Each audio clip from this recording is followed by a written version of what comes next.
ಗ್ರಾಮ ರಾಜ್ಯದಿಂದ ರಾಮರಾಜ್ಯದೆಡೆಗೆ ಎಂಬ ಸಂಕಲ್ಪದೊಂದಿಗೆ ಆರಂಭವಾದ ಗ್ರಾಮ ರಾಜ್ಯ ಸಂಸ್ಥೆ 15 ವರ್ಷಗಳ ಸಾರ್ಥಕ ಪಯಣವನ್ನ ಪೂರ್ಣಗೊಳಿಸಿ ಇನ್ನಷ್ಟು ಶಕ್ತಿಯುತವಾಗಿ ಬೆಳೆಯುವ ಹಾದಿಯಲ್ಲಿ ಹೆಜ್ಜೆ ಇಟ್ಟಿದೆ. ನಾಡಿನ ಎಲ್ಲಾ ಅಡುಗೆ ಮನೆಗಳು ವಿಷಮುಕ್ತವಾಗಬೇಕು ಎನ್ನುವ ಯೋಚನೆಯಿಂದ ಆರಂಭವಾದ ಈ ಸಂಸ್ಥೆ ಸಹಸ್ರಾರು ಅಡುಗೆ ಮನೆಗಳನ್ನ ಈಗಾಗಲೇ ತಲುಪಿದೆ.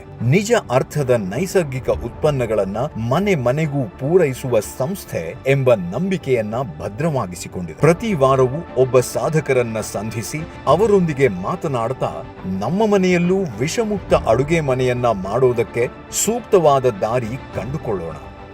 ಇದು ವಿಷಮುಕ್ತ ಅಡುಗೆ ಮುಕ್ತ ಮಾತು. ಯೋಗ ಮತ್ತು ಪ್ರಕೃತಿ ಚಿಕಿತ್ಸಾ ವೈದ್ಯೆ ಡಾಕ್ಟರ್ ಸುವರ್ಣಿನಿ ಕೊಣಲೆ ಅವರು ನಮ್ಮ ಇಂದಿನ ಅತಿಥಿ. ಆರೋಗ್ಯಪೂರ್ಣ ಸಮಾಜದ ನಿರ್ವಹಣೆಯಲ್ಲಿ ಅಡುಗೆ ಮನೆಯ ಪಾತ್ರ ಮತ್ತು ಆಹಾರ ಬದಲಾವಣೆಯಿಂದ ಆರೋಗ್ಯಕರ ಬೆಳವಣಿಗೆ ಹೇಗೆ ಸಾಧ್ಯ ಅನ್ನೋದನ್ನ ನಮ್ಮ ಜೊತೆಗೆ ಹಂಚಿಕೊಂಡಿದ್ದಾರೆ. ಬನ್ನಿ ಅವರ ಮಾತುಗಳನ್ನ ಕೇಳೋಣ.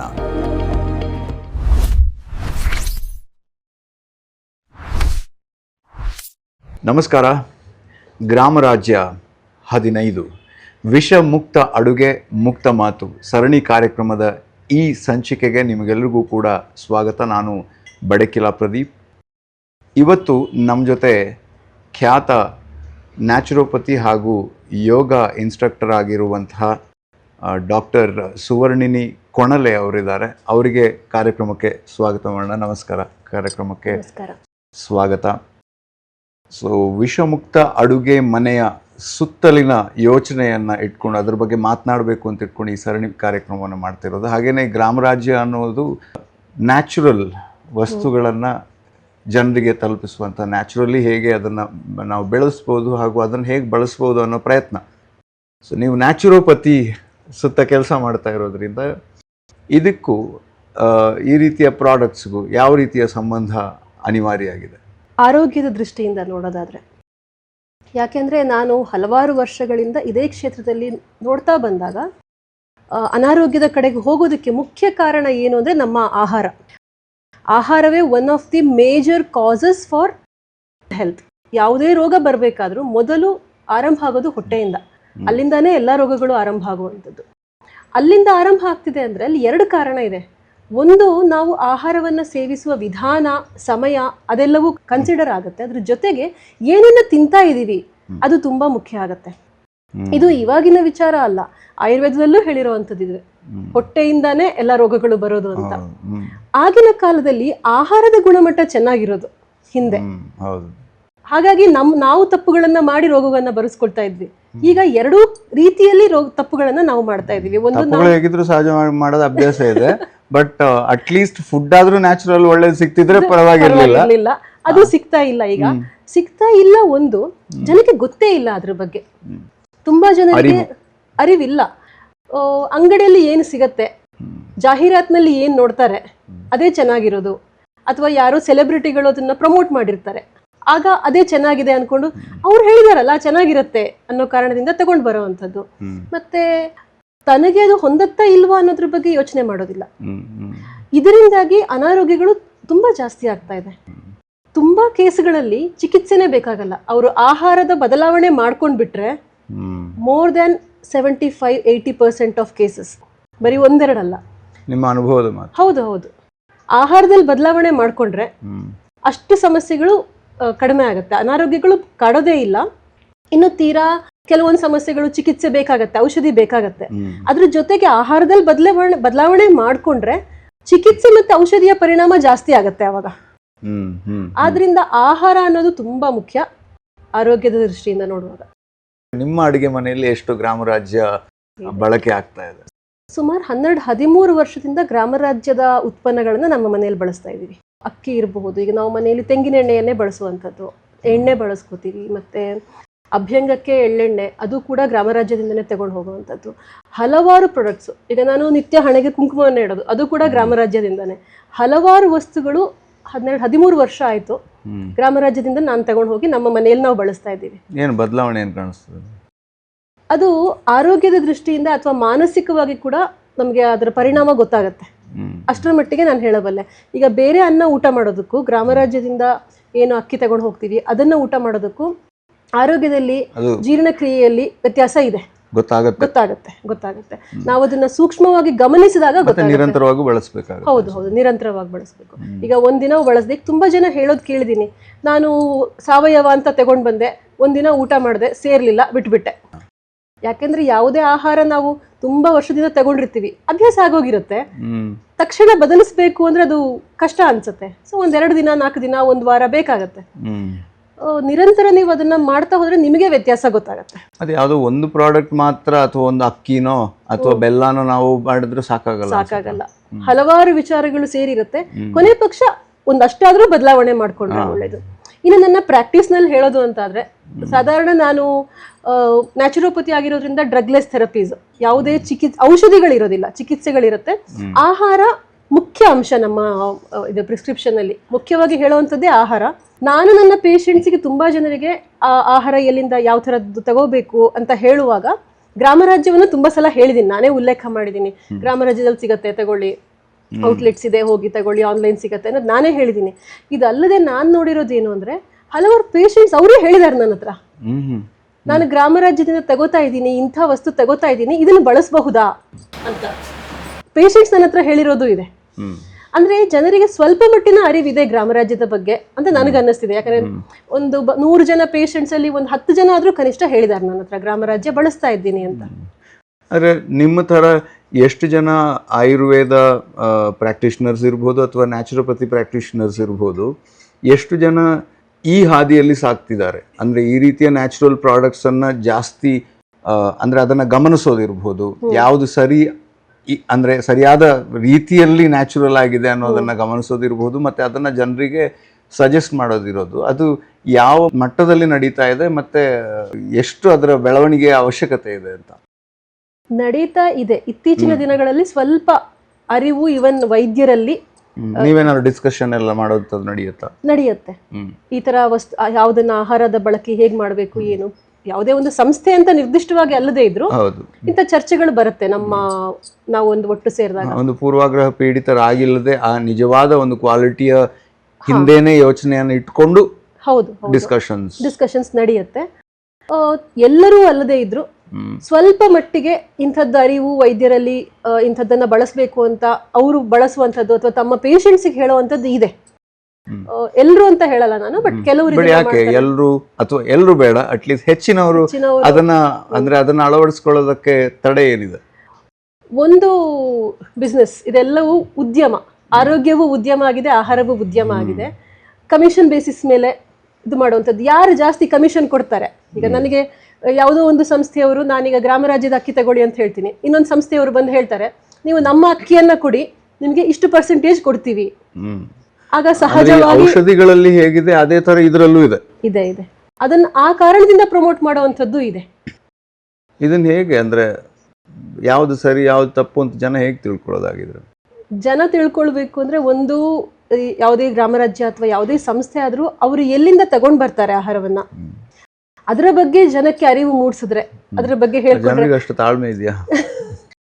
ಈ ತರ ಪಾಡ್ಕಾಸ್ಟ್ ಗಳಾಗಿರ್ಬೋದು, ಇಂಥದ್ರ ಮೂಲಕ ಹೇಳ್ಬೋದು. ಅಥವಾ ಈಗ ನನ್ನ ಹತ್ರ ಪೇಷಂಟ್ಸ್ ಬಂದಾಗ ನಾನು ಹೇಗೆ ಹೇಳ್ತೀನಿ, ಅದೇ ರೀತಿ ಇನ್ನೊಂದು 10 ಜನ ಹೇಳಿದ್ರೆ ಅಷ್ಟೇ ಅವೇರ್ನೆಸ್ ಜಾಸ್ತಿ ಆಗ್ತಾ ಹೋಗುತ್ತೆ. ಅದು ಬಿಟ್ರೆ ಒಂದಷ್ಟು ಸಂಶೋಧನೆಗಳು ನಡೆದ್ರೆ, ಸಂಶೋಧನೆ ಜನರಿಗೆ ತಲುಪಿದ್ರೆ ಅದು ಕೂಡ ಪರಿಣಾಮಕಾರಿ ಆಗ್ಬೋದು. ಈಗೇನಾಗ್ತಿದೆ, ಸಂಶೋಧನೆಗಳು ನಡೆಯುತ್ತೆ. ಹೇಗೆ ನಡೆಯುತ್ತೆ ಅಂದ್ರೆ, ಕೆಲವೊಂದು, ಎಲ್ಲವೂ ಅಲ್ಲ, ಬಯಾಸ್ಡ್ ಆಗಿ ನಡೆದಿರುತ್ತೆ. ನಮ್ಗೆ ಏನ್ ಬೇಕೋ ಅದನ್ನ ಅದೇ ಉತ್ತರ ಬರಬೇಕು, ಅದೇ ರಿಸಲ್ಟ್ ಬರಬೇಕು. ಅಂದ್ರೆ ಬ್ಯಾಕ್ವರ್ಡ್ ಇದು. ನನಗೆ ನನ್ನದೊಂದು ಪ್ರಾಡಕ್ಟ್ ಇದೆ, ಅದರ ರಿಸಲ್ಟ್ ಹೀಗೆ ಬರಬೇಕು, ನಿನ್ಗೆ ಅದರ ಸ್ಟಡಿ ಮಾಡ್ಕೊಡಿ, ಇಂಥದ್ದು ನಡೆಯುತ್ತೆ ಅಲ್ವಾ? ಅದರ ಬದಲು ಒಂದು ಪ್ರಾಡಕ್ಟ್, 2 ಪ್ರಾಡಕ್ಟ್ಗಳನ್ನ ಹಿಡ್ಕೊಂಡು, ಒಂದು ಗ್ರಾಮರಾಜ್ಯದ ಯಾವುದೋ ಒಂದು ಪ್ರಾಡಕ್ಟ್, ಇನ್ನೊಂದು ಬೇರೆ ಸಾಮಾನ್ಯ ಹೊರಗಡೆ ಸಿಗುವಂಥದ್ದು ಅಂತದ್ದು ಏನೋ, 2ನ್ನ ಇಟ್ಕೊಂಡು ಅಧ್ಯಯನ ಮಾಡಿದ್ರೆ ವ್ಯತ್ಯಾಸಗಳು ಗೊತ್ತಾಗತ್ತೆ. ಇದು ಮಾತ್ರ ಪಬ್ಲಿಕ್ಗೆ ಸಿಗಬೇಕು. ಬಟ್ ಬೆಕ್ಕಿನ ಕೊರಳಿಗೆ ಗಂಟೆ ಕಟ್ಟೋರು ಯಾರು? ಗ್ರಾಮರಾಜ್ಯದಂತ ಸಂಸ್ಥೆ ಮಾಡಬಹುದಾದ್ರೆ, ಗ್ರಾಮರಾಜ್ಯ ಮಾಡಿದ್ರೆ ತಮಗೋಸ್ಕರ ಮಾಡಿದ್ದು ಅಂತಾನು ಅಲ್ಲ. ಆವಾಗ ಏನ್ ಮಾಡ್ಬೋದು, ಯಾರಾದ್ರೂ ರಿಲಯಬಲ್ ಪರ್ಸನ್ ಇರ್ತಾರೆ, ಅಥಾರಿಟಿಗಳು. ಈಗ ನಮ್ಗೆ ಈಗ FSSAI ಇಂಥದ್ದೆಲ್ಲ ಸಂಸ್ಥೆಗಳಿದಾವೆ. ಅಥವಾ ಅದೇ ರೀತಿ ವೈದ್ಯಕೀಯ ಕ್ಷೇತ್ರದಲ್ಲಿ, ಆಹಾರದ ಕ್ಷೇತ್ರದಲ್ಲಿ ಕೆಲಸ ಮಾಡುವಂಥವ್ರು ಅದನ್ನ ನೋಡಿ, ಹೌದು ಇದು ಸರಿ ಅಂತ ಹೇಳುವಂಥದ್ದು ಮಾಡಿದ್ರೆ ಹ್ಮ್ ಆಗ ಬಹುಶಃ ಸಮಸ್ಯೆ ಆಗಲಾರದು. ಹ್ಮ್ ಹ್ಮ್ ಅದನ್ನ ಸ್ವತಃ ಬಳಸುವವರು ಅಥವಾ ಆ ಕ್ಷೇತ್ರದಲ್ಲಿರುವವರು ಅದನ್ನ ನೋಡಿದ್ರೆ ಹೇಳಕ್ ಸಾಧ್ಯ ಇದೆ. ಈಗ ಒಂದು ರಿಸರ್ಚ್ ಪೇಪರು, ಸಾವಿರಾರು ರಿಸರ್ಚ್ ಪೇಪರ್ ಬರುತ್ತೆ, ನಾವು ನಿತ್ಯ ಅದನ್ನ ಓದುವವರಿಗೆ ರಿಸರ್ಚ್ ಸ್ಟಡಿ ನೋಡಿದ್ರೆ ಗೊತ್ತಾಗತ್ತೆ ಇದು ಸರಿ ಅಥೆಂಟಿಕ್ ಸ್ಟಡಿ ಇರಬಹುದಾ ಇದು ಅಲ್ವಾ ಅನ್ನೋದು ಗೊತ್ತಾಗತ್ತೆ. ಸ್ಟಡಿ ಮಾಡಬೇಕು.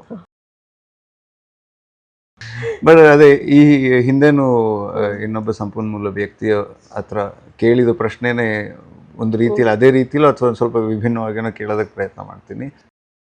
ಇದಕ್ಕೆ ಅಂದರೆ ಸರ್ಕಾರದ ಮುಖಾಂತರ ಅಂದರೆ ಯಾವ್ದಾದ್ರು ವಾಚ್ ಡಾಗ್ ಥರನೋ ಅಥವಾ ಈ ನೀವು ಹೇಳಿದ್ರಲ್ಲಿ ಯಾರಾದರೂ ಎಕ್ಸ್ಪರ್ಟ್ಗಳನ್ನು ಇದು ಮಾಡುವಂಥದ್ದು ಆ ರೀತಿಯ ಪ್ರಯತ್ನ ಏನಾದ್ರು ನಡೀತಾ ಇದೆ ಅನ್ಸುತ್ತಾ ಅಥವಾ ನಡಿಬೇಕಾಗಿದೆ ಅನ್ಸುತ್ತಾ? ನಡಿಬಹುದಾ, ಸಾಧ್ಯತೆ ಇದೆಯಾ? ಇಂಥ ಹಲವಾರು ಸಂಸ್ಥೆಗಳು ಈಗ ಆರ್ಗ್ಯಾನಿಕ್ ಪ್ರಾಡಕ್ಟ್ಗಳನ್ನು ಮಾಡುವಂಥ ಸಂಸ್ಥೆಗಳು ಜೆನ್ಯೂನ್ ಆಗಿ ಮಾಡುವಂಥವ್ರು, ಸಮಾಜಕ್ಕೆ ಒಳ್ಳೆ ಉತ್ಪನ್ನಗಳನ್ನ ಕೊಡಬೇಕು ಅಂತ ಮಾಡುವಂಥವ್ರು, ಅವರು ಕೆಲವರು ಮಾಡ್ತಾ ಇರುವಂಥದ್ದು ಇದೆ. ಇನ್ನು ಸರ್ಕಾರದ್ದೇ ಸಂಸ್ಥೆಗಳು, ಮೈಸೂರಿನಲ್ಲಿ ಫುಡ್ ಅಂಡ್ ನ್ಯೂಟ್ರಿಷನ್ ಸಂಸ್ಥೆ ಇದೆ, ಅಂತ ಸಂಸ್ಥೆಗಳಿಂದ ಕೂಡ ಅಧ್ಯಯನಗಳು ನಡೀತಾ ಇದೆ. ಆದ್ರೆ ಎಷ್ಟರ ಮಟ್ಟಿಗೆ ಅದು ಸಮಾಜವನ್ನ ತಲುಪುತ್ತೆ ಅನ್ನೋದು ಎಷ್ಟು ವ್ಯಾಪಕವಾಗಿ ನಡೆಯುತ್ತೆ ಅನ್ನೋದು ಮುಖ್ಯ ಆಗುತ್ತಲ್ಲ. ಆದ್ರೆ ಒಂದು ನಾವೀಗ ಸಾಮಾನ್ಯವಾಗಿ ಹೇಳ್ತೀವಿ ಆರ್ಗ್ಯಾನಿಕ್ ಫುಡ್ಡೇ ತಿನ್ನಿ, ಇದನ್ನ ತಿಂದ್ರೆ ರೋಗಗಳು ಬರುತ್ತೆ ಅಂತ. ಬಟ್ ಇದರಿಂದಾನೇ ಯಾವುದೋ ಒಂದು ರೋಗ ಬಂದಿದೆ ಅನ್ನೋದಕ್ಕೆ ಎಷ್ಟು ಆಧಾರಗಳಿದೆ ನಮಗ್ ಗೊತ್ತಿದೆ, ನಾವು ನೋಡಿರ್ತೀವಿ ಪೇಷಂಟ್ ಅಲ್ಲಿ. ಆದ್ರೆ ಕೆಲವೊಬ್ಬರಿಗೆ ಅದಕ್ಕೆ ದಾಖಲೆಗಳು ಬೇಕಾಗುತ್ತೆ, ಅಥವಾ ಇನ್ನು ನಾವು ಅದನ್ನ ಅಂತಾರಾಷ್ಟ್ರೀಯ ಮಟ್ಟದಲ್ಲಿ ಮಾತಾಡ್ಬೇಕಾದ್ರೆ ಕೂಡ ಒಂದಷ್ಟು ದಾಖಲೆಗಳು ಬೇಕು. ನಾನು ಇನ್ನೊಬ್ರು ವೈದ್ಯ ಆಧಾರ ಬೇಕು. ಪೇಷಂಟ್ ಹೇಳ್ಬೋದು ನೀ ಇದ್ರ ಬದಲು ಇದನ್ನ ತಿನ್ನು ಅಂತ. ನಾನು ಇನ್ನೊಬ್ರು ವೈದ್ಯರ ಜೊತೆ ಮಾತಾಡ್ಬೇಕಾದ್ರೆ, ಒಬ್ಬ ವಿಜ್ಞಾನಿ ಜೊತೆ ಇದನ್ನ ಮಾತಾಡ್ಬೇಕಾದ್ರೆ ಏನೋ ಒಂದು ಬೇಕಾಗತ್ತೆ. ಯಾಕಂದ್ರೆ ಈಗಿನ ಕಾಲದಲ್ಲಿ ಹಾಗಿದೆ, ಅದು ಒಂದು ಸ್ಟ್ಯಾಂಡರ್ಡ್ ಅಂತ ತಗೊಂಡಿದೀವಿ ನಾವು. ಆದ್ರಿಂದ ಸರ್ಕಾರ ಮಾಡಬಹುದು, ಬಟ್ ಎಷ್ಟು ಮಟ್ಟಿಗೆ ಆಗತ್ತೆ ಅನ್ನೋದು ಗೊತ್ತಿಲ್ಲ. ಬಟ್ ಅಂತ ಸಂಸ್ಥೆಗಳು, ಫುಡ್ ಅಂಡ್ ನ್ಯೂಟ್ರಿಷನ್ ಸಂಸ್ಥೆಗಳು ಇವರೆಲ್ಲ ಮಾಡ್ತಿದ್ದಾರೆ. ಬಟ್ ಇನ್ನೊಂದು ಅಷ್ಟು ಜಾಸ್ತಿ ವ್ಯಾಪಕವಾಗಿ ನಡಿಬೇಕು. ನೀವು ಚಿಕ್ಕವರಿದ್ದಾಗ ಹಳ್ಳಿಯಲ್ಲಿ ಹುಟ್ಟು ಬೆಳೆದವರ? ಇಲ್ಲ, ನಾನು ಬೆಂಗಳೂರಲ್ಲೇ ಬೆಳೆದವರು. ಆದ್ರೂ ಗ್ರಾಮ ರಾಜ್ಯ ನಿಮ್ಮನ್ನ ಎಷ್ಟರ ಮಟ್ಟಿಗೆ ಆಗಿದ್ರೆ ಗ್ರಾಮಕ್ಕೆ ತಗೊಂಡೋಗಿದೆ? ನಾನು ಬೆಂಗಳೂರಲ್ಲೇ ಬೆಳೆದವಳು, ಬಾಲ್ಯ ಎಲ್ಲ ಹೆಚ್ಚು ಕಮ್ಮಿ ಬೆಂಗಳೂರಲ್ಲೇ ಕಳೆದಿದ್ದು. ಆಗ ನಾನು ಊರಿಗೆ ಹೋದಾಗ ಮಾತ್ರ ಅಲ್ಲಿ ಹಳ್ಳಿಯಲ್ಲಿ ಬೆಳೆದ ಉತ್ಪನ್ನಗಳು ಇದೆಲ್ಲ ನೋಡ್ತಾ ಇದ್ದಿದ್ದು. ಇಲ್ಲಿದ್ದಾಗ ಎಲ್ಲವೂ ಅಂಗಡಿಯಿಂದಾನೆ, ತರಕಾರಿ, ಅಕ್ಕಿ, ಬೇಳೆ ಪ್ರತಿಯೊಂದು ಅಂಗಡಿಯಿಂದಾನೆ ಬರ್ತಾ ಇದ್ದಿದ್ದು. ಅವಾಗ ಇಲ್ಲಿ ನಮ್ಗೆ ಬೇರೆ ಪ್ರಾಡಕ್ಟ್ಗಳು ಸಿಗ್ತಾ ಇರ್ಲಿಲ್ಲ, ಅರಿವು ಕೂಡ ಕಡಿಮೆ ಇತ್ತು ಸಮಾಜದಲ್ಲಿ. ಮತ್ತೆ ಬೇಕು ಅಂದ್ರೂ ಕೂಡ ಕೀಟನಾಶಕ, ರಾಸಾಯನಿಕ ಹಾಕದೇ ಇರೋ ತರಕಾರಿ ಬೇಕು ಅಂದ್ರೂ ಸಿಗ್ತಾ ಇರ್ಲಿಲ್ಲ ಆಗಿನ ಕಾಲದಲ್ಲಿ. ಆದ್ರೆ ಆ ವಿಚಾರದಲ್ಲಿ ನೋಡಿದ್ರೆ ನನಗೀಗ ಅಕ್ಕಿ ಬೇಕು, ನಾನು ಗ್ರಾಮ ರಾಜ್ಯದಲ್ಲಿ ತಗೋಬಹುದು. ಇನ್ನೇನೋ ಒಂದು ಬೇಕು ಅಂದ್ರೆ ನಾನು ಸೀದಾ ಗ್ರಾಮ ರಾಜ್ಯಕ್ಕೆ ಹೋಗಿ ಯಾವುದೂ ಟೆನ್ಷನ್ ಇಲ್ಲದೆ ಇದ್ರಲ್ಲಿ ಏನೋ ಇರುತ್ತೆ ಅಂತೆಲ್ಲ ಯೋಚನೆ ಮಾಡದೆ ಆರಾಮಾಗಿ ತಗೊಂಡ್ ಬರ್ಬೋದು. ಆ ರೀತಿಯಿಂದ ಇಷ್ಟು ಇದಕ್ಕೆ ಆನೆಸ್ಟಿ ಮತ್ತೆ ಟ್ರಸ್ಟ್ ಇದೆರಡು ತುಂಬಾ ಮುಖ್ಯ. ಈಗ ಬೇರೆ ಕಂಪನಿಗಳದ್ದು ನಾವು ಪ್ರಾಡಕ್ಟ್ಗಳನ್ನ ಬಳಸಿ ನೋಡಿದ್ದಿದೆ. ಎಲ್ಲೋ ಒಂದು ಕಡೆ ಕೆಲವು ಸಂಸ್ಥೆಗಳು, ಕೆಲವು ಕಂಪನಿಗಳದ್ದು ಬಳಸಿದ ಮೇಲೆ ನನಗೆ ಇಲ್ಲ, ಇದರಲ್ಲಿ ಅಷ್ಟು ಅಥೆಂಟಿಸಿಟಿ ಇಲ್ಲ ಅಂತ ಅನ್ಸಿದ್ದು ಇದೆ.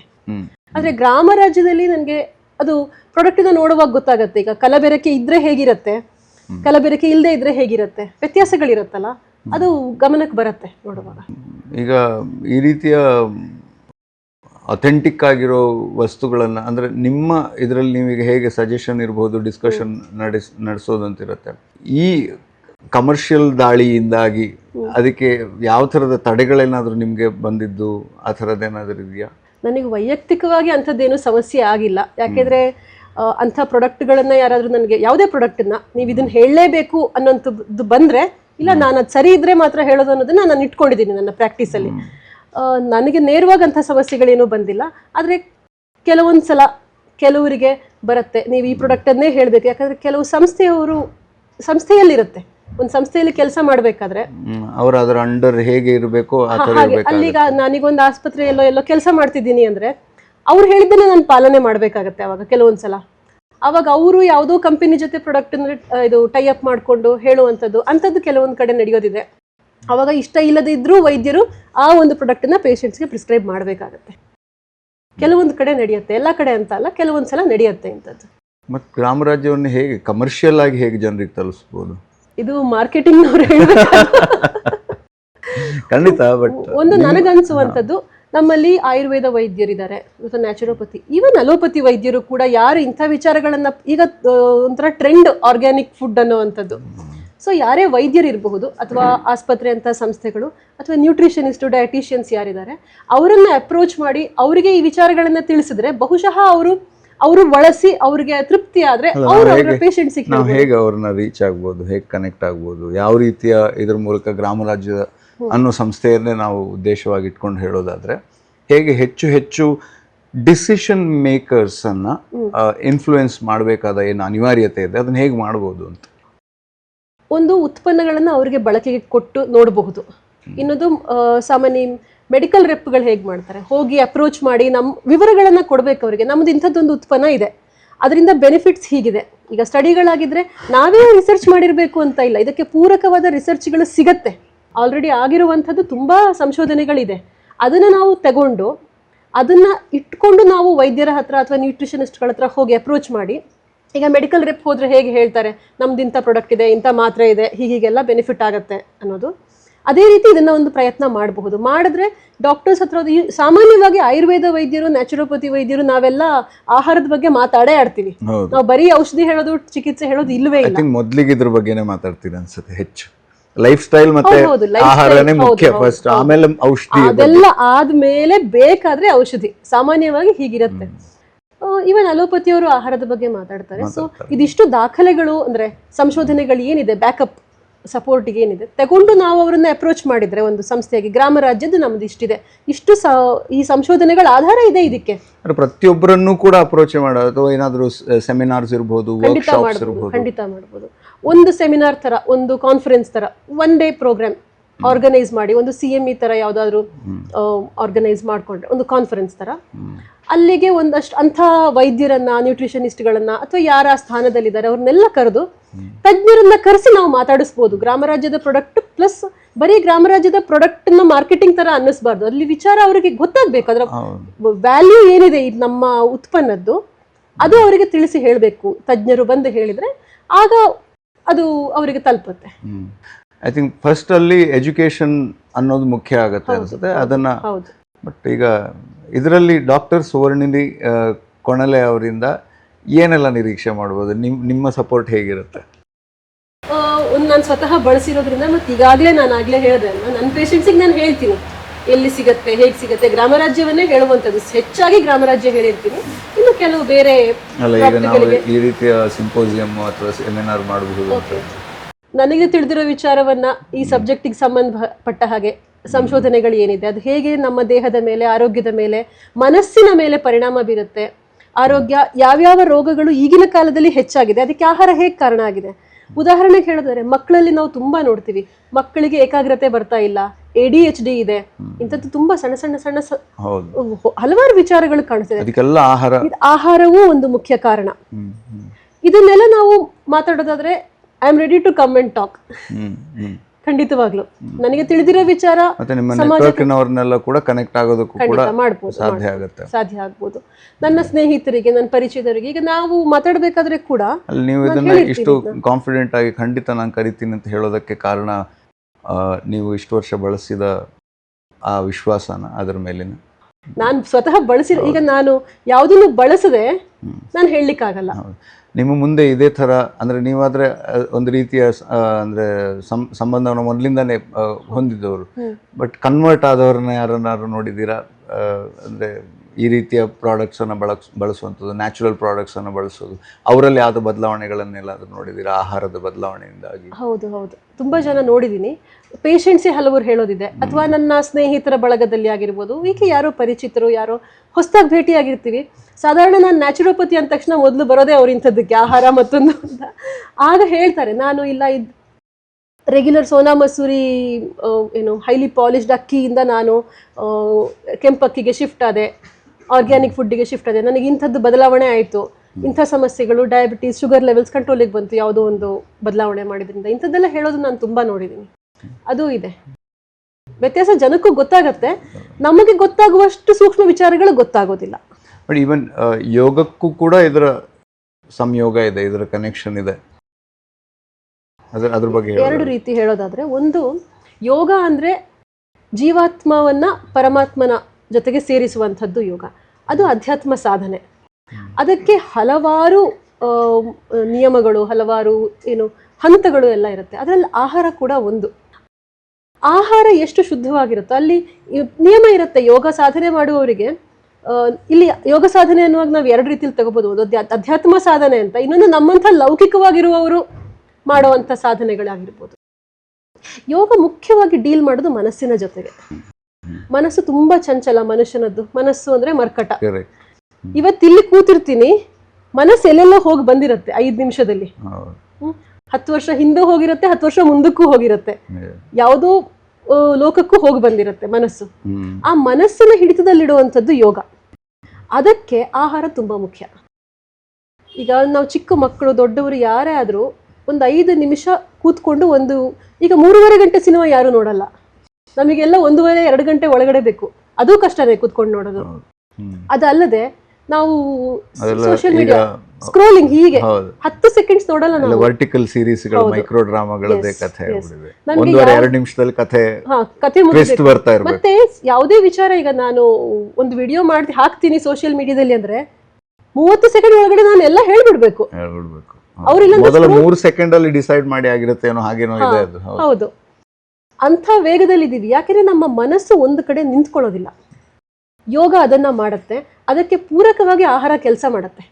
ನಮ್ಮ ಆಹಾರದಲ್ಲಿ ಎಷ್ಟು ಬೇಡದ ಅಂಶಗಳು ಇರುತ್ತೋ ನಮ್ಮ ಮನಸ್ಸಿನ ಚಾಂಚಲ್ಯ ಜಾಸ್ತಿ ಆಗ್ತಾ ಹೋಗುತ್ತೆ. ಇದು ಕಂಡಿರುವಂಥದ್ದು, ಸ್ವತಃ ಅನುಭವಿಸಿ. ನಾನು ಸ್ವತಃ ಯಾವುದೋ ಒಂದು ಆಹಾರ ತಗೊಂಡ್ರೆ ಮನಸ್ಸಿನ ಮೇಲೆ ಏನು ಪರಿಣಾಮ ಬೀರುತ್ತೆ, ಅಥವಾ ನನ್ನ ಮಗನ ಮೇಲೆ ಸುಮಾರು ಇಂಥ ಎಕ್ಸ್ಪೆರಿಮೆಂಟ್ಗಳನ್ನ ಮಾಡ್ತಾ ಇರ್ತೀನಿ. ಯಾಕಂದ್ರೆ ಬೇರೆ ಯಾರ್ದೋ ಮಕ್ಕಳ ಮೇಲೆ ಮಾಡಕ್ಕಂತೂ ಆಗಲ್ಲ. ಬದಲಾವಣೆಗಳು ಏನಾಗತ್ತೆ ಮಗುವಿನಲ್ಲಿ ಈ ಆಹಾರ ತಗೊಂಡಾಗ ಅವನ ಗುಣದಲ್ಲಿ ಏನ್ ವ್ಯತ್ಯಾಸ ಆಗತ್ತೆ, ಸಿಟ್ಟು ಜಾಸ್ತಿ ಆಗತ್ತಾ, ಹಠ ಜಾಸ್ತಿ ಆಗತ್ತಾ, ಸೂಕ್ಷ್ಮವಾಗಿ ಗಮನಿಸಿದ್ರೆ ಇದೆಲ್ಲ ವ್ಯತ್ಯಾಸ ಗೊತ್ತಾಗತ್ತೆ ನಮ್ಗೆ. ಈಗ ನಮ್ಮ ಸತ್ವ ಗುಣ ಜಾಸ್ತಿ ಆಗ್ಬೇಕು ನಮ್ಮಲ್ಲಿ, ರಜೋಗುಣ ಮತ್ತೆ ತಮೋಗುಣ ಕಡಿಮೆ ಆಗ್ಬೇಕು. ಅದರಲ್ಲಿ ತುಂಬಾ ಮಹತ್ವದ ಪಾತ್ರ ಆಹಾರದ್ದು. ನಾವು ಈಗ ಹೊರಗಡೆ ಸಿಗುವ ಆಹಾರ, ಸಾಮಾನ್ಯವಾಗಿ ಸಿಗುವಂಥದ್ದು, ಅದರಲ್ಲಿ ಪೆಸ್ಟಿಸೈಡ್ಸ್ ಇರುತ್ತೆ, ಅಥವಾ ಗೊಬ್ಬರಗಳು, ರಾಸಾಯನಿಕ ಗೊಬ್ಬರಗಳು, ಒಂದಷ್ಟು ಏನೋ ಹಾರ್ಮ್ಫುಲ್ ಕೆಮಿಕಲ್ಸ್ ಅದನ್ನ ಬಳಸಿರ್ತೀವಿ. ಅದೆಲ್ಲವೂ ಕೂಡ ಮನಸ್ಸಿನ ಮೇಲೆ ಪರಿಣಾಮ ಬೀರುತ್ತೆ. ದೇಹಕ್ಕೆ ರೋಗ ಬರೋದು ಹೇಗೂ ಆಯ್ತು, ಒಂದು ಮನಸ್ಸಿನ ಮೇಲೆ ತುಂಬಾ ಪರಿಣಾಮ ಬೀರುತ್ತೆ, ಕಾಣದೇ ಇರುವಂತದ್ದು. ಇದನ್ನ ನೀವು ಈಗ ಸ್ಕ್ಯಾನ್ ಮಾಡಿ ತೋರ್ಸು, ನಾನು ತೋರ್ಸಕ್ ಆಗಲ್ಲ. ಈಗ ಸತ್ವಗುಣ, ರಜೋಗುಣ, ತಮೋಗುಣ ತೋರ್ಸೋದ್ರೆ ನಾನು ತೋರ್ಸಕ್ ಆಗಲ್ಲ ನಿಮ್ಗೆ, ಅದನ್ನ ಲ್ಯಾಬಲ್ ತೋರ್ಸಕ್ ಆಗಲ್ಲ. ಅದರಿಂದಾಗಿ ಈ ರೀತಿಯ ವಿಚಾರಗಳೆಲ್ಲ ಒಂದು ಹಂತದ ತನಕ ಸೋತಿದ್ದು ಅನ್ಸುತ್ತಾ? ಹೌದು, ಖಂಡಿತ. ಈಗ ಆಹಾರ ಮತ್ತೆ ಇನ್ನೂ ಮುಖ್ಯ ಏನು ಅಂದ್ರೆ, ಒಂದು ಮನೆಯಲ್ಲಿ ನಾವು ಹೇಗೆ ಆಹಾರ ತಯಾರಿ ಮಾಡ್ತೀವಿ ಅನ್ನುವಂಥದ್ದು, ಇನ್ನೊಂದು ನಮಗೆ ಬರುವ ಆಹಾರ ಎಲ್ಲಿಂದ ಬರುತ್ತೆ, ಸೋರ್ಸ್ ಎಷ್ಟರ ಮಟ್ಟಿಗೆ ಪರಿಣಾಮ ಬೀರುತ್ತೆ. ನಾವೀಗ ಪೆಸ್ಟಿಸೈಡ್ಸ್ ಬಗ್ಗೆ, ಬೇರೆ ಗೊಬ್ಬರಗಳ ಬಗ್ಗೆ ಎಲ್ಲ ಮಾತಾಡ್ತೀವಿ, ಆರ್ಟಿಫಿಷಿಯಲ್ ಕಲರ್, ಫ್ಲೇವರ್ಸ್ ಬಗ್ಗೆ ಮಾತಾಡ್ತೀವಿ. ಆದರೆ ನಮ್ಮ ಆಹಾರ ಯಾವ ಮಟ್ಟಿಗೆ ಪರಿಣಾಮ ಬೀರುತ್ತೆ ಅಂದ್ರೆ, ಎಲ್ಲಿ ಬೆಳೆಯುತ್ತೆ ಆಹಾರ, ಆ ನೆಲ, ಅದರ ಗುಣ ಕೂಡ ನಮಗೆ ತಲುಪುತ್ತೆ. ಯಾವ ನೆಲದಲ್ಲಿ ನಾವು ಆಹಾರ ಬೆಳಿತೀವಿ, ಯಾವ ವಾತಾವರಣದಲ್ಲಿ ಬೆಳೆಯುತ್ತೆ, ಆ ಬೆಳೆಯನ್ನ ಬೆಳೆಯುವಂಥ ವ್ಯಕ್ತಿ ಏನಿದ್ದಾನೆ ಅವನ ಮನಸ್ಥಿತಿ, ಅದೆಲ್ಲ ಅಡಿಗೆ ಮಾಡುವವನ ಮನಸ್ಥಿತಿ, ಬಡಿಸುವವನ ಮನಸ್ಥಿತಿ ಎಲ್ಲವೂ ಪರಿಣಾಮ ಬೀರುತ್ತೆ. ಈಗ ನಾವು ಹೊರಗಡೆ ಹೋಗಿ ರೆಸ್ಟೋರೆಂಟಲ್ಲಿ ಊಟ ಮಾಡ್ಕೊಂಡ್ ಬರ್ತೀವಿ, ಆ ರೆಸ್ಟೋರೆಂಟಿನವರ ಮನಸ್ಥಿತಿಗಳು ಹೇಗಿರುತ್ತೆ ನಮಗ್ ಗೊತ್ತಿಲ್ಲ. ಅಲ್ಲಿ ಅಡಿಗೆ ಮಾಡುವವನ ಮನಸ್ಥಿತಿ ಈಗ ಶುಚಿತ್ವ ಒಂದು ಬೇರೆ, ಅದು ಬೇರೆನೆ. ನಾವೀಗ ನೋಡ್ತೀವಿ, ಅಯ್ಯೋ ಅಲ್ಲಿ ಅವ್ರ ಅಡಿಗೆ ಮನೆ ನೋಡಿದ್ರೆ ಊಟ ಮಾಡಕ್ಕಾಗಲ್ಲ ಅನ್ನೋದೊಂದು ಮಾತು ಬರುತ್ತೆ ಹೋಟೆಲ್ಗಳಲ್ಲಿ. ಅಷ್ಟು ಮಾತ್ರ ಅಲ್ಲ, ಮನಸ್ಥಿತಿ ನಮಗ್ ಕಾಣಿಸೋದೇ ಇಲ್ವಲ್ಲ, ಮಾಡಿ ಕೊಡ್ಬೇಕಲ್ಲ ಅಂತ ಅನ್ನೋದು, ಅಥವಾ ದುಡ್ಡು ಸಿಗತ್ತೆ. ಆ ಎಲ್ಲಾ ಗುಣಗಳೇನಿದೆ, ಆ ಕಿಚನ್ ಅಡಿಗೆ ಮನೆ ಎಷ್ಟು ಕೊಳಕಾಗಿದೆ ಅಂತ ಅನ್ಕೋತೀವಿ, ಅದಕ್ಕಿಂತ ಹೆಚ್ಚು ಕೊಳಕು ಅವನ ಮನಸ್ಸಿನಲ್ಲೂ ಇರ್ಬೋದಲ್ಲ, ಅದು ಪರಿಣಾಮ ಬೀರುತ್ತೆ. ಹಾಗಾಗಿ ಈ ಪ್ರಾಡಕ್ಟ್ ಎಲ್ಲಿಂದ ಬರುತ್ತೆ ಅನ್ನೋದು ತುಂಬಾ ಮುಖ್ಯ ಆಗುತ್ತೆ. ಸೊ ಇಂಥ ಸಂಸ್ಥೆಗಳಿಂದ ನಾವು ತಗೊಂಡ್ರೆ ನಮಗೆ ಗೊತ್ತಿರುತ್ತೆ ಅದು ಯಾವುದು ಎಲ್ಲೆಲ್ಲಿಂದನೂ ಹೇಗೋ ಬಂದಿರಲ್ಲ, ಅದರಲ್ಲಿ ಒಂದು ಅಥೆಂಟಿಸಿಟಿ ಇರುತ್ತೆ, ನಮ್ಮ ಆರೋಗ್ಯಕ್ಕೆ ಪೂರಕವಾದ, ಮನಸ್ಸಿಗೆ ಪೂರಕವಾದದ್ದು ಅಂತ. ಹಾಗಾಗಿ ನಾನು ಯೋಗ ಸಾಧನೆ ಮಾಡ್ತೀನಿ, ಯೋಗಿ ಅಂತ ಹೇಳ್ಕೊಳ್ಳೋರು ಖಂಡಿತವಾಗ್ಲೂ ಇಂಥ ಆಹಾರದ ಉತ್ಪನ್ನಗಳ ಕಡೆಗೆ ಹೋಗ್ಬೇಕು. ಆಹಾರ ಅಂತಲ್ಲ, ಈಗ ಗ್ರಾಮ ರಾಜ್ಯದಲ್ಲಿ ಬೇರೆ ಹಲವಾರು ಉತ್ಪನ್ನಗಳು ಕೂಡ ಇದೆ ಮನೆಯಲ್ಲಿ ಬಳಸುವಂಥದ್ದು. ಅದನ್ನು ನಾವು ಬೇರೆ ಹಾರ್ಮ್ಫುಲ್ ಕೆಮಿಕಲ್ ಬಳಸೋದಕ್ಕೆ ಬದಲು ಇದನ್ನು ಬಳಸ್ಕೋಬಹುದು ನಾವು, ಅದು ಪ್ರಯೋಜನ ಆಗುತ್ತೆ.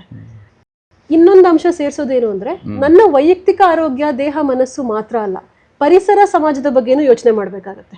ಈಗ ನಾವು ಹಾರ್ಮ್ಫುಲ್ ಕೆಮಿಕಲ್ ಬಳಸಿದ್ರೆ ಎಲ್ಲೆಲ್ಲಿ ಏನೇನ್ ಸಮಸ್ಯೆ ಆಗತ್ತೆ ಅಂದ್ರೆ, ಒಂದು ಮಣ್ಣಿನ ಮೇಲೆ ಪರಿಣಾಮ, ನೀರಿಗೆ ಸೇರ್ಕೊಳ್ಳುತ್ತೆ. ಈಗ ನಾನು ಮನೆಯಲ್ಲಿ ಬಳಸೋ ಯಾವುದೋ ಪ್ರಾಡಕ್ಟ್, ಸೋಪ್ ಇರಬಹುದು, ಆ ಸೋಪಿನಲ್ಲಿ ಇರುವಂತಹ ಕೆಮಿಕಲ್ಸು ನಾವು ಬಟ್ಟೆ ತೊಳೆದೋ ಸ್ನಾನ ಮಾಡಿದಾಗ ಆ ನೀರ್ ಜೊತೆ ಸೇರ್ಕೊಳ್ಳುತ್ತೆ, ಅದು ಮತ್ತೆ ಹೋಗಿ ಮಣ್ಣಿಗೆ ಸೇರ್ಕೊಳ್ಳುತ್ತೆ, ಭೂಮಿಯೊಳಗೆ. ಭೂಮಿಯೊಳಗೆ ಹೋಗುತ್ತೆ. ಎಲ್ಲಾ ರೀತಿಯಿಂದ ಪರಿಸರಕ್ಕೂ ಹಾನಿ, ಸಮಾಜಕ್ಕೂ ಹಾನಿ. ಅದೇ ಇವತ್ತಿನ ನಮ್ಮ ಪ್ರಾಡಕ್ಟ್ಗಳ ಬಗ್ಗೆ ನೋಡೋದಾದ್ರೆ ಅದರಲ್ಲಿ ನಮ್ಗೆ ಹೆಚ್ಚಾಗಿ ಅದು ಅಟ್ರಾಕ್ಟಿವ್ ಆಗಿರ್ಬೇಕು, ಅಂದ್ರೆ ವರ್ಣಮಯವಾಗಿರ್ಬೇಕು, ನೋಡೋದಕ್ಕೆ ಎಲ್ಲ ಚೆನ್ನಾಗಿರ್ಬೇಕು, ಬಣ್ಣ ಅಂದ್ರೆ ತಿನ್ನೋದಾದ್ರೆ ರುಚಿಯಾಗಿರ್ಬೇಕು. ಬಟ್ ಇದರ ಹಿಂದೆ ನೀವು ಹೇಳಿದ ಹಾಗೆ ಸತ್ವ ಗುಣ ಬರಬೇಕಾದ ಸತ್ವಗಳನ್ನ ತರ್ತಾ ಇರುವಂತಹ ಈಗ ಗ್ರಾಮ ರಾಜ್ಯದ ಬಗ್ಗೆನೇ ನಾವು ಮಾತಾಡ್ತಿರೋದ್ರಿಂದ ಅದನ್ನ ಇನ್ನಷ್ಟು ಜನರಿಗೆ ಅಟ್ರಾಕ್ಟಿವ್ ಆಗಿ ಹೇಗೆ ಮಾಡೋದಕ್ಕೆ ಸಾಧ್ಯ? ಆಹಾರ, ಆರೋಗ್ಯಕರವಾದ ಆಹಾರ ರುಚಿಯಾಗಿರಲ್ಲ ಅನ್ನೋ ತಪ್ಪು ಕಲ್ಪನೆ ಇದೆ. ಹಾಗಿಲ್ಲ, ಆರೋಗ್ಯಕರವಾದ ಎಲ್ಲ ಆಹಾರವು ರುಚಿಯಾಗೇ ಇರುತ್ತೆ. ಈಗ ನಾವು ಹಳೇ ಕಾಲದ ಆಹಾರ ಪದ್ಧತಿಯನ್ನು ನೋಡಿದ್ರೆ ಅದೆಲ್ಲವೂ ರುಚಿಕರವಾಗಿತ್ತು. ನಾವು ಈಗಿನ ಕಾಲದಲ್ಲಿ ಏನಾಗಿದೆ ಅಂದರೆ ಡಯಟ್ ಅನ್ನೋದೊಂದು ಕಾನ್ಸೆಪ್ಟ್, ಡಯಟಿಂಗ್ ಅನ್ನೋ ಕಾನ್ಸೆಪ್ಟಲ್ಲಿ ರುಚಿ ಇಲ್ಲದೆ ಇರೋದನ್ನ ಕಷ್ಟಪಟ್ಟು ತಿನ್ನೋದು ಆರೋಗ್ಯಕ್ಕೆ ಒಳ್ಳೇದು ಅಂತ ಖಂಡಿತ ಇಲ್ಲ. ಭಾರತದಲ್ಲಂತೂ ಆರೋಗ್ಯ ಶಾಸ್ತ್ರದಲ್ಲಿ ಎಲ್ಲೂ ಹೇಳಿಲ್ಲ ಅದನ್ನ ರುಚಿಯಾಗಿ ಮಾಡಬೇಡ ಅಂತ ಹೇಳಿಲ್ಲ. ರುಚಿಯಾಗಿರೋದನ್ನೇ ತಿನ್ನು ಅಂತ ಹೇಳಿರೋವಂಥದ್ದು. ನಾಲಿಗೆಗೆ ರುಚಿಯಾಗದೇ ಇದ್ರೆ ದೇಹಕ್ಕದು, ಮನಸ್ಸಿಗೆ ಹಿತ ಅನ್ಸಲ್ಲ. ರುಚಿಯಾಗಿರುತ್ತೆ, ಆರೋಗ್ಯಕರವಾದದ್ದು ರುಚಿಯಾಗಿರುತ್ತೆ. ಯಾವ ರೀತಿಯ ರುಚಿ ಅದು ವ್ಯತ್ಯಾಸ ಇದೆ. ನಮಗೆ ಈಗ ಯಾವುದು ರುಚಿ ಅನ್ನಿಸ್ತಾ ಇದೆ, ನಾವು ನಿಜವಾದ ರುಚಿಯನ್ನ ಕಳ್ಕೊಂಡಿದ್ವಿ. ನಿಜವಾಗ್ಲೂ ರುಚಿಯಾಗಿರುವಂಥದ್ದು ಈಗ ಸಾತ್ವಿಕವಾದದ್ದು ರುಚಿಗಳು. ಈಗ ಷಡ್ರಸ ಇರಲೇಬೇಕು ಒಂದು ಭೋಜನದಲ್ಲಿ. ಸಿಹಿ, ಉಪ್ಪು, ಹುಳಿ, ಖಾರ, ಒಗರು, ಕಹಿ ಎಲ್ಲವೂ ಇರಬೇಕು. ಆದ್ರೆ ಅದರ ಪ್ರಮಾಣಗಳು ಯಾವುದು ಪ್ರಧಾನವಾಗಿರ್ಬೇಕು ನಮಗ್ ಗೊತ್ತಿಲ್ಲ. ಈಗ ನಾವು ಬ್ಯಾಲೆನ್ಸ್ಡ್ ಡಯಟ್ ಬಗ್ಗೆ ಮಾತಾಡ್ತೀವಿ. ಇಷ್ಟು ಪ್ರೋಟೀನ್ ಇರಬೇಕು, ಇಷ್ಟು ಕಾರ್ಬೋಹೈಡ್ರೇಟ್, ಇಷ್ಟು ವಿಟಮಿನ್ಸು ಎಲ್ಲ.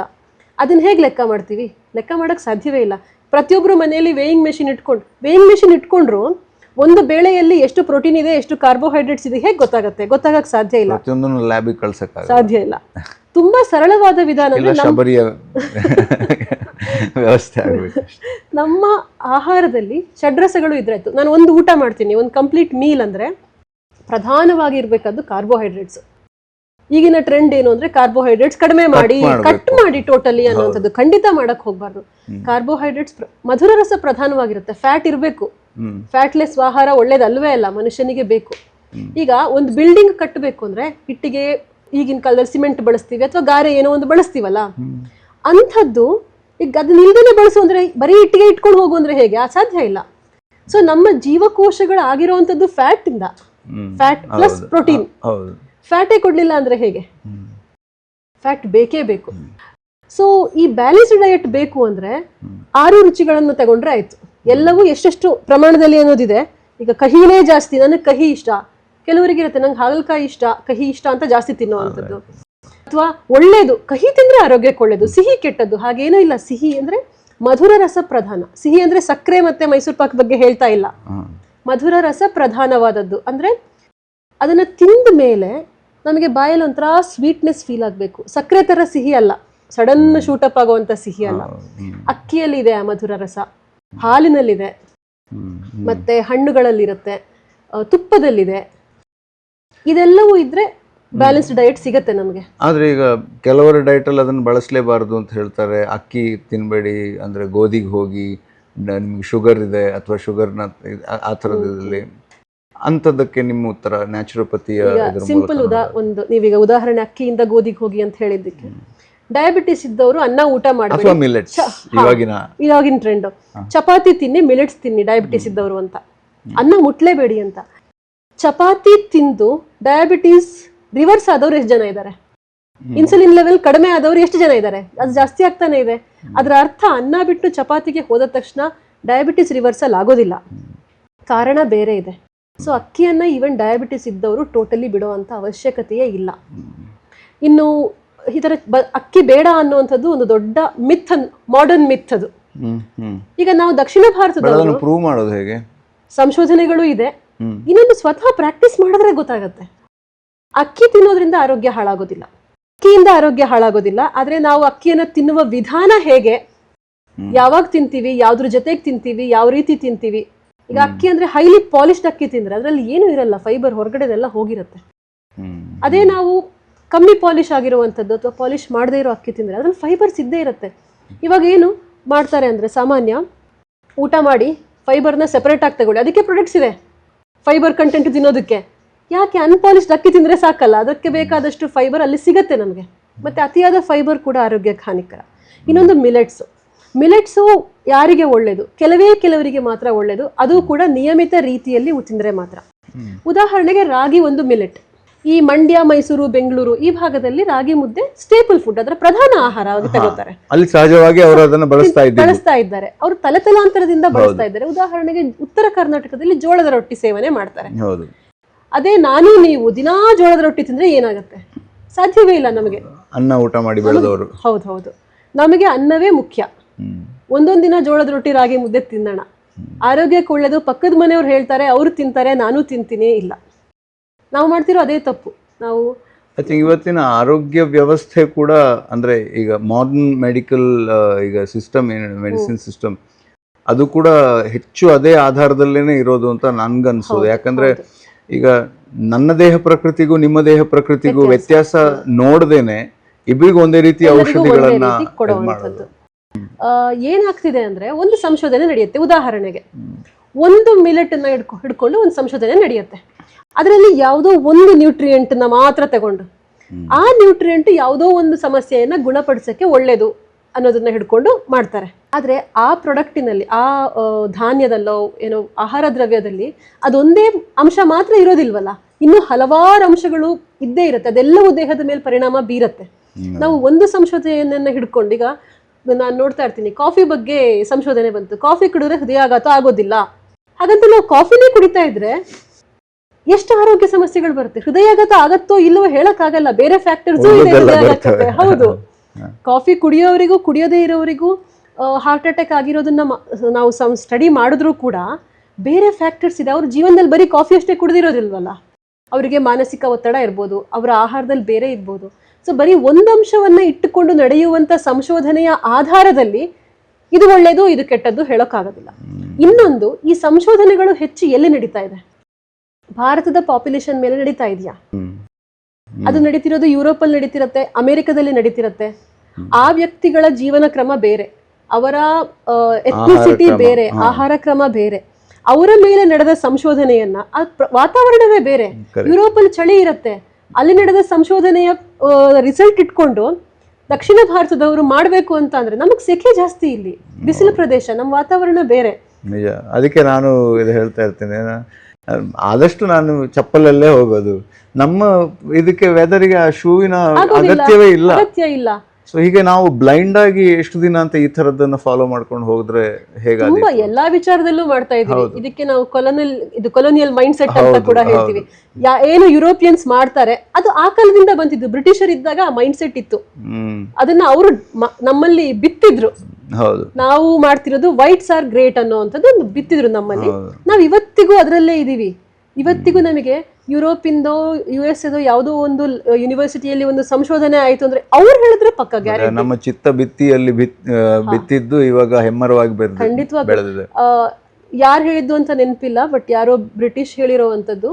ನಾವಿಲ್ಲಿಂದ ಹೋದ್ಮೇಲೆ ಭಾರತೀಯರು ಹೇಗಿರ್ತಾರೆ ಅಂದ್ರೆ white brains under brown skin ಅಂತ. ನಾವು ಹೊರಗಿಂದ ನೋಡುವಾಗ ಭಾರತೀಯರು ಬ್ರೌನ್ ಸ್ಕಿನ್ ಅಂತ ಕರೀತಾರೆ ನಮ್ಮನ್ನ. ಒಳಗಡೆ ಬುದ್ಧಿ ವೈಟ್ ಪೀಪಲ್.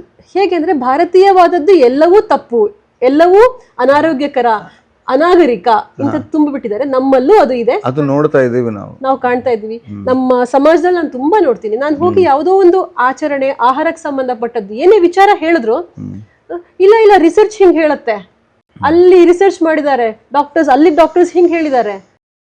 ಅದಲ್ಲ, ನಮ್ಮಲ್ಲಿ ಸಾವಿರಾರು ವರ್ಷಗಳಿಂದ ಆರೋಗ್ಯ ಚೆನ್ನಾಗಿದ್ದಿದ್ದು ನಮ್ಮಲ್ಲಿ.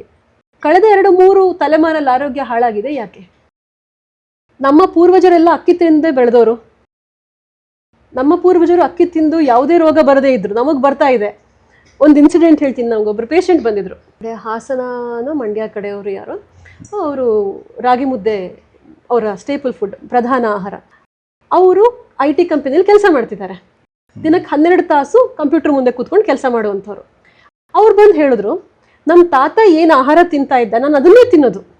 ಆದ್ರೂ ನಮ್ಮ ತಾತ ಆರೋಗ್ಯವಂತವಾಗಿದ್ದ, ನಾನು ಯಾಕೆ ಹಿಂಗಿದ್ದೀನಿ, ಅವ್ರಿಗೇನೇನೋ ಒಂದಷ್ಟು ಸಮಸ್ಯೆ ಇತ್ತು.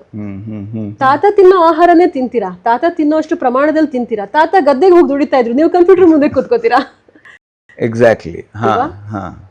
ಸೊ ನಮಗೆ ಎಷ್ಟು ಪ್ರಾಸೆಸ್ ಮಾಡತ್ತೆ ದೇಹ, ಹೇಗ್ ಮಾಡ್ಬೇಕು, ಅದಕ್ಕೆ ಏನು ವ್ಯವಸ್ಥೆನ ಕೊಡಬೇಕು ನಾವು ಅನ್ನೋದು ಮುಖ್ಯ ಆಗುತ್ತೆ. ನಾವು ಹಾಗೆ ತಾತ ತಿಂತಿದ್ದ ನಾನು ತಿಂತೀನಿ, ತಾತ ದುಡಿದಷ್ಟು ನಾನು ದುಡಿಯಲ್ಲ, ಆ ಅರಿವು ಇಲ್ಲ. ಇನ್ನದೇ ಆಗ್ಲೇ ಹೇಳಿದಾಗೆ ಭಾರತೀಯವಾದದ್ದೆಲ್ಲ ತಪ್ಪು ಅನ್ನೋದೊಂದು, ಅದು ಖಂಡಿತವಾಗ್ಲೂ ಅಲ್ಲ. ಒಂದು ಭಾರತದ ಪರಂಪರೆಯಲ್ಲಿ ಆಹಾರ ಕ್ರಮ ಹೇಗೆ ಬಂದಿದೆ ಅಂದ್ರೆ, ಅದರಲ್ಲಿ ಆ ರೀತಿಯಲ್ಲಿ ನಾವು ಆಹಾರ ಸ್ವೀಕಾರ ಮಾಡಿದ್ರೆ ನಮ್ಮಲ್ಲಿ ವಿವಿಧ ಹಬ್ಬಗಳು ಬರುತ್ತೆ, ಏಕಾದಶಿ ಬರುತ್ತೆ, ಇನ್ನೇನೋ ಉಪವಾಸ ಬರುತ್ತೆ, ಅದಕ್ಕೆಲ್ಲ ಒಂದೊಂದು ವಿಧಾನಗಳಿದೆ. ಈ ಹಬ್ಬವನ್ನ ಇದೇ ರೀತಿ ಆಚರಣೆ ಮಾಡಬೇಕು, ಇದಕ್ಕೆ ಇದೇ ನೈವೇದ್ಯ. ಇನ್ನೂ ಆಶ್ಚರ್ಯಕರ ವಿಚಾರ ಆಶ್ಚರ್ಯಕರ ಅಂತಲ್ಲ, ಬಟ್ ಗಮನಿಸಬೇಕಾದ ಅಂಶ ಏನು ಅಂದ್ರೆ, ಬೇರೆ ಬೇರೆ ಸೀಸನ್ ಅಲ್ಲಿ, ಋತುವಿನಲ್ಲಿ ಬರುವ ಹಬ್ಬಗಳಿಗೆ ನೈವೇದ್ಯಗಳು ಬೇರೆ ಬೇರೆ ಇದೆ. ಈಗ ನಾವೇನ್ ಮಾಡ್ತಿದೀವಿ, ನನಗಿಷ್ಟ, ನನಗ್ ಮಾಡಕ್ ಸುಲಭ ಅನ್ನೋ ನೈವೇದ್ಯ ಮಾಡ್ತೀವಿ. ಬಟ್ ಮೂಲದಲ್ಲಿ ನೋಡಿದ್ರೆ ಬೇರೆ ಬೇರೆ ಋತುವಿನಲ್ಲಿ ಬರುವ ಹಬ್ಬಕ್ಕೆ ಬೇರೆ ಬೇರೆ ಆಹಾರಗಳೇ ನೈವೇದ್ಯ ಆಗಿರುತ್ತೆ. ಆ ಋತುವಿನಲ್ಲಿ ನಮಗೇನು ಬೇಕೋ ಅದು ನೈವೇದ್ಯ ಆಗಿರುತ್ತೆ ಅಲ್ಲಿ. ಅದಕ್ಕೆ ಆಧ್ಯಾತ್ಮಿಕ ಕಾರಣಗಳು ಇರುತ್ತೆ. ನಾವು ದೈಹಿಕ ಆರೋಗ್ಯದ ದೃಷ್ಟಿಯಿಂದ ನೋಡಿದ್ರೆ ಕೂಡ ಅದು ನಮಗೆ ಸೂಟ್ ಆಗುವಂಥದ್ದು. ಈಗ ಮಾತ್ರ ಎಲ್ಲವೂ ಆಲ್ ಸೀಸನ್ ಬೇಕು ನಮಗೆ. ಹೌದು, ನಮಗೆ ಯಾವ ತರಕಾರಿ ಯಾವಾಗ ಬೆಳೆಯುತ್ತೆ ಅಂತ ಗೊತ್ತಿಲ್ಲ ಈಗ. ಹೌದು, ಎಲ್ಲವೂ ಎಲ್ಲ ಒಂದು ಲೋಕಲ್ ಆಹಾರ, ಲೋಕಲ್ ಅಂದ್ರೆ ನಮ್ಮ ಊರಿನ ನಮ್ಮ ದೇಹಕ್ಕೆ ಹೊಂದುವಂಥದ್ದು ಲೋಕಲ್. ಇನ್ನೊಂದು ಸೀಸನಲ್, ಯಾವ ಋತುವಿನಲ್ಲಿ ಏನ್ ತಿನ್ಬೇಕು ಏನ್ ತಿನ್ನಬಾರ್ದು, ಅದು ಕೂಡ ತುಂಬಾ. ನಾನು ಕಾಶ್ಮೀರಿ ಆಪಲ್ ಅಥವಾ ಫಿಜಿ ಆಪಲ್ ನಮಗಲ್ಲ, ಅದು ತಿನ್ನಬಾರ್ದು, ನಮಗಲ್ಲ. ಉದಾಹರಣೆ ಕೊಟ್ಟಿದ್ದೆ ಅಂತದ್. ನಾವೀಗ ಸ್ಟ್ರಾಬೆರೀಸ್ ಸುಮ್ಮನೆ ರುಚಿಗೆ, ರುಚಿ ಯಾವುದೇ ಆಹಾರ ಆದ್ರೂ ಒಂದೊಂದ್ಸಲ ಒಂದೊಂದು ರುಚಿಗೆ ತಿನ್ನಬಹುದು, ಏನಲ್ಲ ಅಂತ. ಅದನ್ನ ನಿತ್ಯ ಸೇವನೆಗೆ ಬಳಸಬಾರ್ದು. ರಾಗಿ ಮುದ್ದೆ ಒಂದಿನ ಇಷ್ಟ, ರಾಗಿ ಮುದ್ದೆ ತಿಂತೀನಿ, ಒಂದು ದಿನ ತಿಂತೀನಿ, ವಾರದಲ್ಲಿ ಒಂದಿನನೋ ತಿಂಗಳಲ್ಲಿ 2 ದಿನನೋ ತಿಂದ್ರೆ ಏನು ತಪ್ಪಿಲ್ಲ. ದಿನಾ ಅದನ್ನೇ ತಿಂತೀನಿ ಮಾಡಕ್ ಹೋಗ್ಬಾರ್ದು. ಅನ್ನ ತಿನ್ನುವವರು ಅನ್ನನೇ ತಿನ್ಬೇಕು, ರೊಟ್ಟಿ ತಿನ್ನುವವರು ರೊಟ್ಟಿನೇ ತಿನ್ನಿ. ಸೊ ಈಗ ಗ್ರಾಮ ರಾಜ್ಯದ ಬಗ್ಗೆ ಕೊನೆಯದಾಗಿ ಇದು ಮಾಡೋದಾದ್ರೆ, ಈಗ ಗ್ರಾಮ ರಾಜ್ಯ ಇನ್ನಷ್ಟು ಅಭಿವೃದ್ಧಿ ಹೊಂದಬೇಕು ಅಂತಂದ್ರೆ ಏನೆಲ್ಲ ಮಾಡಬಹುದು ಅಂತ ನಿಮಗನ್ಸುತ್ತೆ? ನಿಮ್ಮ ಸಲಹೆ ಏನಿದೆ? ಒಂದು, ಜನರಿಗೆ ಹೆಚ್ಚು ಹೆಚ್ಚು ತಲುಪಬೇಕು. ಈಗ ಯಾರಿಗೆ ತಲುಪಿದೆ ಅವರು ಇನ್ನಷ್ಟು ಜನಕ್ಕೆ ತಲುಪಿಸುವ ಹಾಗೆ ಆಗಬೇಕು. ಇನ್ನೊಂದು, ನಾವು ಆಗ್ಲೇ ಮಾತಾಡಿದ ಹಾಗೆ ಆಹಾರ ತಜ್ಞರು, ವೈದ್ಯರು ಇವರನ್ನ ಅಪ್ರೋಚ್ ಮಾಡಿ ಹೋಗ್ಬೋದು. ಇನ್ನು ಕಮರ್ಷಿಯಲ್ ಆಗಿ ಅಡ್ವರ್ಟೈಸಿಂಗ್ ಅದು ಇದು ಹೇಗೆ ನೋಡಬಹುದು ನೀವು. ಇನ್ನೊಂದು ಮತ್ತೊಂದು ಸೆಮಿನಾರ್ಗಳು ಮಾಡುವಂಥದ್ದು, ಜನರನ್ನ ಆಗ್ಲೇ ಮಾತಾಡಿದ್ದು, ಅದನ್ನ ಮಾಡಬಹುದು. ಜನರಿಗೆ ಇದರ ಪರಿಣಾಮಗಳು ಏನು ಅನ್ನೋದು ಒಂದಷ್ಟು ಸ್ಟಡಿಗಳು ಗ್ರಾಮ ರಾಜ್ಯದ ಪ್ರಾಡಕ್ಟ್ಸಿನ ಮೇಲೆ ಆದ್ರೆ ಅವಾಗ ಹೆಚ್ಚು ಪರಿಣಾಮಕಾರಿಯಾಗಿರುತ್ತೆ ಅಂತ ಅನ್ಸುತ್ತೆ. ನೀವು ಇನ್ನಷ್ಟು ಜನರಿಗೆ ಗ್ರಾಮ ರಾಜ್ಯ ಹಾಗೂ ಗ್ರಾಮ ರಾಜ್ಯದಂತಹ, ಯಾಕಂದ್ರೆ ಗ್ರಾಮ ರಾಜ್ಯ ಅನ್ನೋ ಸಂಸ್ಥೆಯ ಉದ್ದೇಶನೇ ಒಂದು ಜನರಿಗೆ ಒಂದು ಅಥೆಂಟಿಕ್ ಆಗಿರುವಂಥ, ನ್ಯಾಚುರಲ್ ಆಗಿರುವಂಥ ಪ್ರಾಡಕ್ಟ್ಸನ್ನು ಕೊಡೋದು ಹಾಗೂ ಒಂದು ಮಾದರಿಯಾಗಿ ನಿಲ್ಲುವಂಥ, ಇನ್ನಷ್ಟು ಈ ರೀತಿಯ ಸಂಸ್ಥೆಗಳು ಹುಟ್ಲಿ ಬೆಳೀಲಿ ಅನ್ನುವಂಥ ಉದ್ದೇಶ, ಒಂದು ಸ್ಫೂರ್ತಿ ಆಗಬೇಕು ಅನ್ನುವಂಥ.